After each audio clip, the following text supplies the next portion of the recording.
Hello friends, आपका बहुत बहुत स्वागत है हमारे चैनल सरकारी नौकरी में। जैसा कि आप स्क्रीन पर देख पा रहे हैं, इंडियन कॉन्स्टिट्यूशन जो अपना भारत का संविधान है, इसका भाग 4 जो हमें नीति निर्देशक तत्व के बारे में बताता है, राज्यों के नीति निर्देशक तत्व क्या हैं, जिसके अंतर्गत अनुच्छेद 36 से लेकर अनुच्छेद 51 तक आते हैं। और 51 के है वो अपना मौलिक कर्तव्य है, और उसमें हम आज अनुच्छेद 42, 43 और 44, 42, 43 एंड 44 इसके बारे में इस वीडियो में हम जानेंगे। तो इसलिए वीडियो के अंत तक ज़रूर बने रहें। जिनको इससे पहले के अनुच्छेद देखने हैं, डिस्क्रिप्शन में प्लेलिस्ट और आर्टिकल्स की सारी लिस्ट मैंने आप बना के दी है, उनका लिंक भी दिए हुए हैं, वहाँ से जाके आप पढ़ सकते हैं, समझ सकते हैं। तो चलो चालू करते हैं। अनुच्छेद 42, 43 और 44 क्या बोलता है, ठीक है। इससे पहले आप जो चैनल पर नए हो, चैनल को सब्सक्राइब कर लो भाई, और बेल आइकन दबा लो, जिससे वीडियो का नोटिफिकेशन टाइम टू टाइम आपको मिलती रहे। तो भाई 42, 43 और 44 मैंने आपको पहले ही समझाया था कि राज्य के जो नीति निर्देशक तत्व हैं, ये राज्यों का अधिकार होता है, राज्य दे या नहीं दे, लेकिन आप उससे ज़बरदस्ती नहीं मांग सकते। ये पहले आपको सारी चीज़ें मैं समझा चुका हूँ। कहाँ से लिया गया है, आयरलैंड से लिया गया है, आयरलैंड ने कहाँ से लिया था, स्पेन से लिया था, ये सारी कहानी मैं समझा चुका हूँ, ठीक है ना।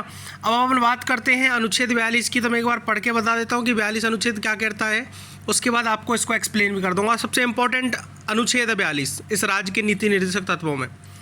तो 42 बोलता है कि काम की न्याय संगत और मानवोचित दशाओं का तथा प्रसूति सहायता का उपबंध राज्य काम के न्याय संगत और मानवोचित दशाओं को सुनिश्चित करने के लिए और प्रसूति सहायता के लिए उपबंध करेगा। देखो 2 लाइन लिखी है मात्र, लेकिन इसका मतलब बहुत है, समझना। एक एक वर्ड का मतलब होता है संविधान में।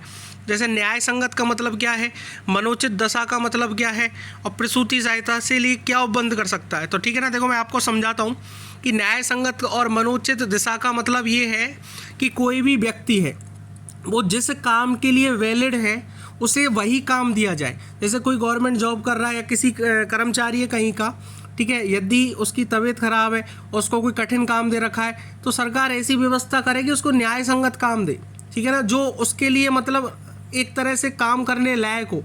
यदि किसी को तबीयत खराब है तो वो काम नहीं कर सकता। जैसे महिलाओं को यदि ग्रुप डी में एडमिट कर दिया जाए, और महिलाएं जब गर्भवती अवस्था में होती हैं, उस कंडीशन में ग्रुप डी में मेहनत का काम होता है, तो वो कर नहीं सकती, तो इसलिए उनको दूसरी व्यवस्था में चेंज कर दिया जाए। तो ये न्याय संगत और मनोचित दशा का मतलब होता है कि जिस काम के लिए वो वैलिड है, उस स्थिति में है, परिस्थिति में है, ठीक है ना, तो वही काम उनको दिया जाए।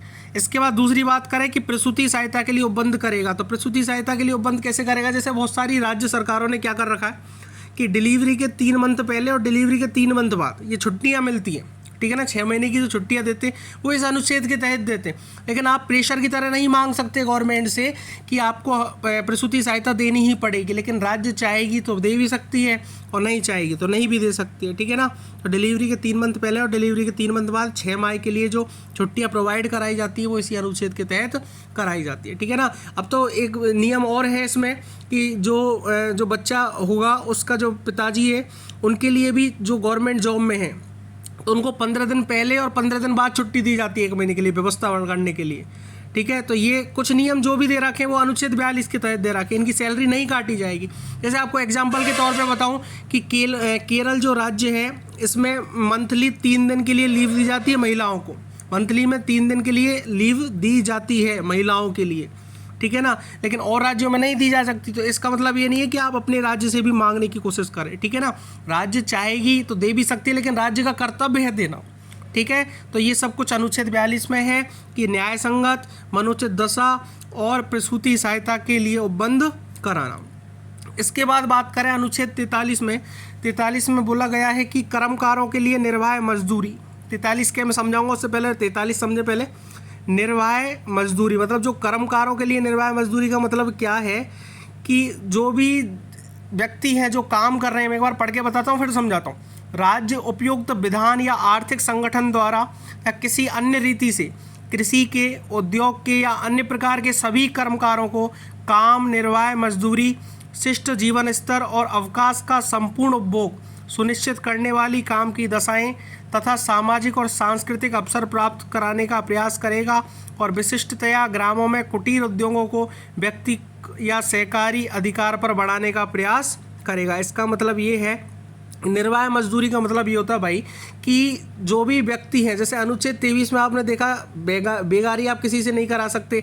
अनुच्छेद 23 के तहत तो ये चीज़ बोली गई है कि कोई यदि काम, बेगारी का मतलब क्या होता है, किसी से आपने काम करा लिया और उसको पैसे नहीं दिए, तो वो अनुच्छेद 23 के अंतर्गत उसके पास मूल अधिकार है 23 में, वो जो सीधा सुप्रीम कोर्ट जा सकता है। लेकिन इस अनुच्छेद 43 के तहत वो सुप्रीम कोर्ट नहीं जा सकता। निर्वाह मजदूरी में ये होता है कि उसको इतनी सैलरी दी जाएगी जिससे वो इजीली अपनी ज़िंदगी का जीवन व्यापन कर सके, ठीक है ना, मतलब अपनी ज़िंदगी जी सके, इतनी सैलरी उसको मिलनी चाहिए। यदि नहीं मिल रही है तो ऐसा नहीं है कि आप राज्य सरकार के खिलाफ कहाँ चले जाओ, सुप्रीम कोर्ट में, हाई कोर्ट में चले जाओ, ठीक है ना, लेकिन मिलनी चाहिए। ये राज्य का कर्तव्य है कि हर व्यक्ति को उसकी निर्वाह जो मजदूरी है वो इतनी दे कि वो अपनी ज़िंदगी आराम से व्यापन कर सके, व्यतीत कर सके, ठीक है ना। ये अनुच्छेद 43 आपको बोलता है। अब अपन बात करें 43 के में बात करेंगे तो उद्योगों के प्रबंध में कर्मकारों का भाग लेना। इसका मतलब क्या है कि राज्य किसी उद्योग में लगे हुए उपक्रमों, स्थापनों या अन्य संगठनों के प्रबंध में कर्मकारों का भाग लेना सुनिश्चित करने के लिए उपयुक्त विधान द्वारा या किसी अन्य रीति से कदम उठाएगा। इसका इम्पोर्टेंट मतलब समझना आप। 43 के का मतलब ये है कि कोई भी, जैसे कोई व्यक्ति किसी कर्मचारी है किसी कंपनी में, ठीक है, और वहाँ पर कोई भी डिसीजन हो रहा है, मैनेजमेंट कोई भी डिसीजन कर रहा है, तो वो साथ में लेबर का भी डिसीजन साथ में लेगा। उस मैनेजमेंट की मीटिंग में लेबर का भी एंट्री होनी चाहिए। लेबर भी अपना डिसीजन ले सकता है, लेबर से भी सलाह लेनी पड़ेगी।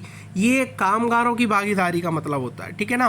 तो ये चीज़ राज्य इसके लिए विधि बनाए या कोई विधान बनाए या किसी तरह से रीति कदम उठाए जिससे इस तरह की व्यवस्था हो पाए। ये राज्य के लिए नीति निर्देशक तत्व में माना गया है अनुच्छेद 43 के में। ये बाद में जोड़ा गया है, ठीक है।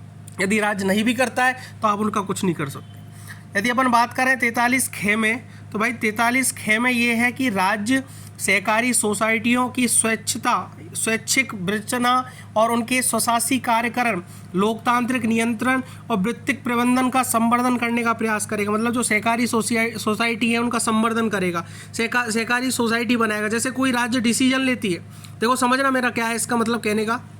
कोई राज्य सरकार यदि कोई डिसीजन लेती है तो डिसीजन लेने से पहले, जैसे किसी गांव के लिए कोई डिसीजन लिया कि यहाँ पर इस तरह से कोई व्यवस्था बनाई जाएगी, यहाँ पर कोई जो सरकारी जो कुआं होता है या सरकारी तरह से कोई ट्यूबवेल हो तो उसको बनाया जाएगा। तो उसको बनाने से पहले उस गांव के 25-30 लोगों की एक ग्रुप बना दिया जाए और उसको कोऑपरेट कर दिया जाए। इसी को बोलते हैं सहकारी सोसाइटी, ठीक है ना।